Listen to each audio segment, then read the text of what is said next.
Welcome back, kaibigan. Sa video nito ay may papakita ko sa inyo tatlong items, tatlong bagay. Dalawa in order ko sa Amazon, sa internet. Dadalas na ako sa Amazon, no? Ah, Nandun na yung kailangan kong makita talaga eh. Pero I still encourage you na hanapin muna sa mga local stores ninyo sa inyong bayan mismo para masuportahan sila. Kung wala, kailangan nyo talaga at alam nyo importante, go ahead, hanapin nyo sa ibang lugar tulad ng sa internet. Dalawang item yun, na-order ko pa yun nung last year, nakaraang taon pa, fall season. Ito ay gagamitin ko, no. Yung isa in order ko nung isang taon pa, last year, fall season siguro yon. Taglamig na yon or maybe palamig na. Isang ilaw yon ng bisikleta para pag nagbibisikleta ako at gabi, na may bylaw dito na may ordinansa dito na kailangan may ilaw ka kapag sumapit ang gabi at nagbibisikleta ka pa. Kailangan may puting ilaw ka sa harap, pulang ilaw sa likod. Kailangan yon. Hindi ko na inabuksan. Pala kong gumawa ng content noon, pero naging busy lahat tulad ng kwento ko ng buhay. Yung ikalwa naman ay kailan lang dumating. Ano ba yun? May isang buwan na nakakaraan din. At ito ay yung parang tripod na naka-attach attachment sa bisikleta para kung magbibisikleta kang nasa harap, kita yung sarili mo at yung likod paligid habang nagbibisikleta ka. Yung isa naman ay nasa likuran, naka-attach sa likod bisikleta mo tulad ng siguro sa may shaft seat, yung shaft na seat or sa may back rack, ma-attach mo ron at kita niya yung likod mo at yung harap kung saan ka papunta, kung saan yung direction mo sa pagbibisikleta. I hope mag-work yan. Ngayon ko lang bubuksan yun sa unang pagkakataon. Nabuksan ko yung kahon pero yung mismong box hindi pa. At yung ikatlo ay nung Father's Day binigyan ako ni isa sa mga regalo sa akin ng pamilya ni Mrs. T sa akin ay yung 2 terabytes na SSD storage. Mas maganda daw yun eh. Kinover ko na yun noon nung kumuha ko ng raised garden bed. At 2 terabytes yun. Hindi ko agad yung mahuhubos. Kaya ilalaan ko yun sa lahat ng mga pag-video ko. Makakatulong yung 2 terabytes na portable storage, file storage, portable na yun. Kaya halika kayo at bago pa tumagal na naman tayo. Ito siya. Yan yung bisikleta na last year ko pa in order. Ito naman ay yung last month, maybe more, maybe longer, na yung tripod nga na naka-attach sa bisikleta pag nagbisikleta na ako. Abangan ninyo yun. Kahit winter magbibisikleta tayo, kaibigan. At ito yung galing Costco na portable SSD, portable storage para sa aking mga files tulad sa paggawa ko ng mga videos. Bago nyan, pakita ko muli sa inyo ang dahan-dahang paggapat ng ampalaya. Ito na siya. Ito na yon. Mas malaking paso, mas maganda, di ba? Pero use what you got at improve nyo lamang sa susunod. Ito yung aking maliliit na okra. I'm sure kayo matataas na yung okra ninyo, pero well, nahuli ako eh. Hopefully makasunod to bago matapos ang panahon. Ito naman ay nalala ko to nung naghahalo ko, gumagawa ko ng sarili kong lupa. Nung nahalo ko ito, nung may nalaglag na buto ng cucumber at hindi ko na makita siya, pinabayaan ko na at ito sumulpot. I'm 99% sure na ito ay cucumber, kaya tingnan natin, ililipat ko to sa ibang taniman, sa ibang lugar. Alright, umpisahan na natin ito.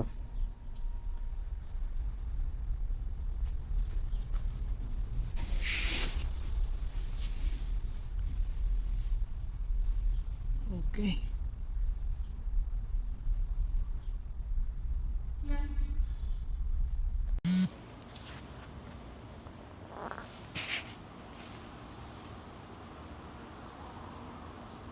One percent remaining na daw to. Battery ko hari-hari.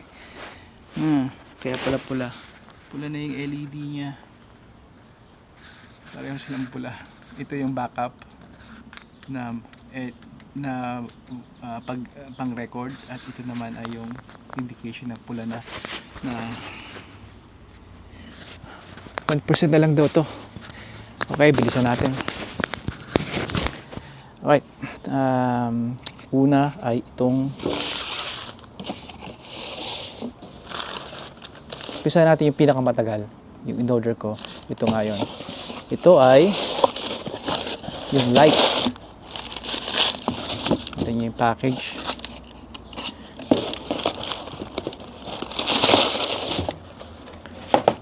Diyan ka muna. Diyan ka. Sa Amazon ko ito nakuha. Maganda yung review, pero sino talaga makakapagsabi, di ba? Agad di mo gagamitin. May maliit na instruction. Ang biro namin dito ni Mrs. Construction.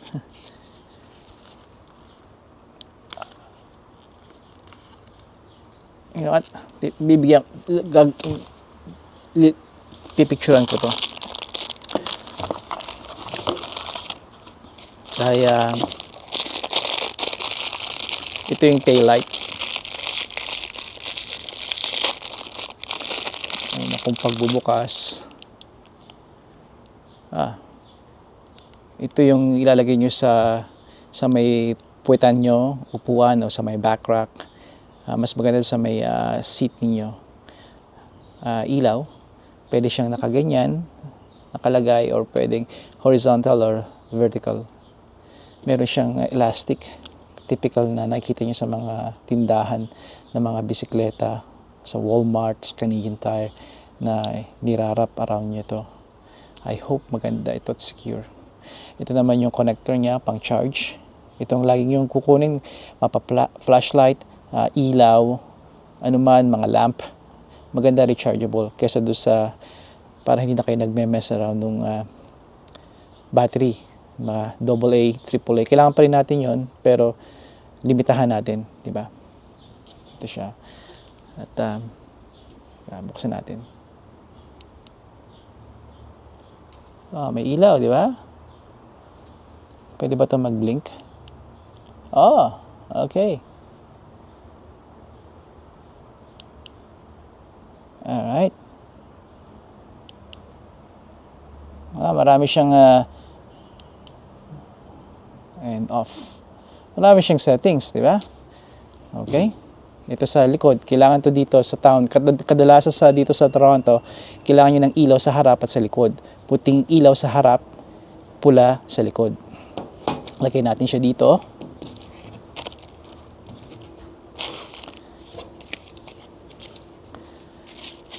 Meron din siyang sariling charger para dito. Ito'y parang flashlight. Lagay ko na dito yung charger. May kabigatan siya. You can tell na may mabigat siya. Maganda.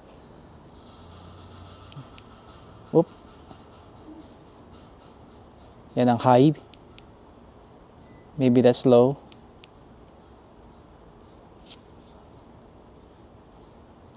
Mas low, mas dimmer. Okay.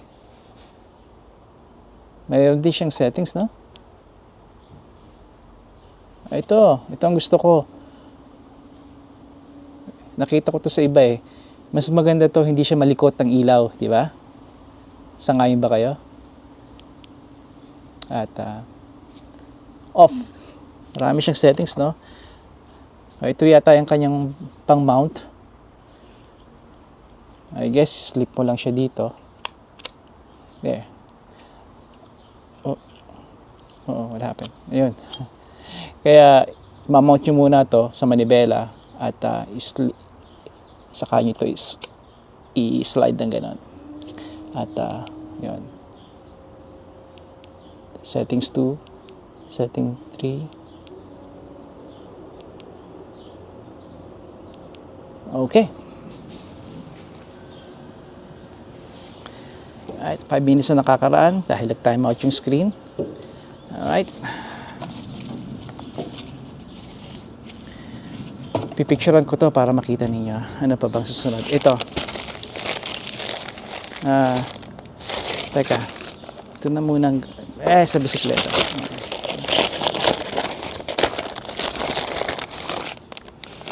Oh. Kaibigan, hindi ito yun.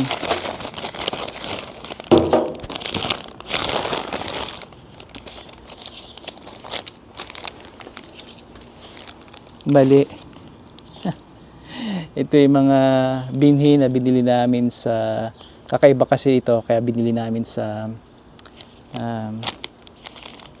Amazon din. Petunia, ibang uri ng petunia. Nagkamali ako. At ito naman, bala ko ipakita ito sa inyo sa susunod eh. Ito ay Felco. Doon sa aking gunting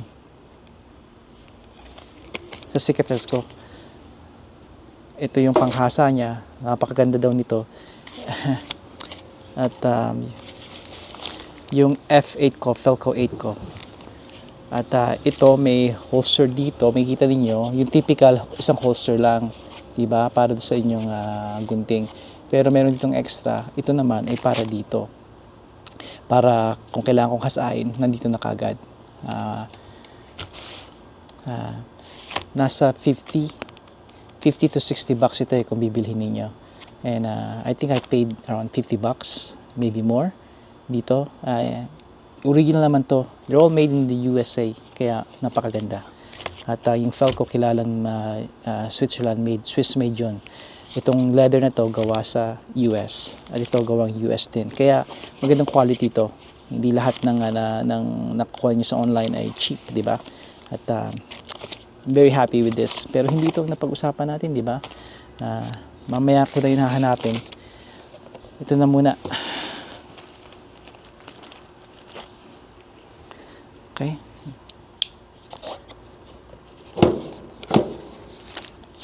Ito yung I hope nakikita niyo ng maliwanag. Again, lahat ng ito lalagyan ko ng slide o picture para makita niyo mas mabuti. 2 terabytes. Ang pangalan niya ay ang kumpanya ay SanDisk Extreme Go Portable SSD. I think ang SSD ay mas mabuti kaysa sa ordinary typical USB storage, 'di ba? Yung flash drive na USB lang, di ba? Mas maganda daw to. Okay, nagwa-warning na naman yung battery ko. Baka hindi ko na maipakita sa inyo yung sa tripod, paumanhin. Pero ito, tapusin natin. Na magamit ko na rin ito.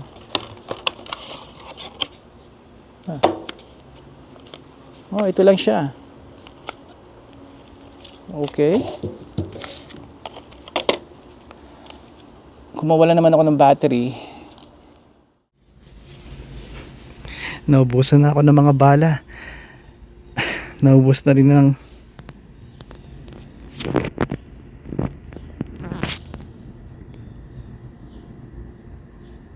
internal memory, ubos na rin. Kaya kaibigan, dito na ako magpapaalam sa inyo. Naputol, diba? Dito na ako magpapaalam at hanggang sa muli, kaibigan, padayon.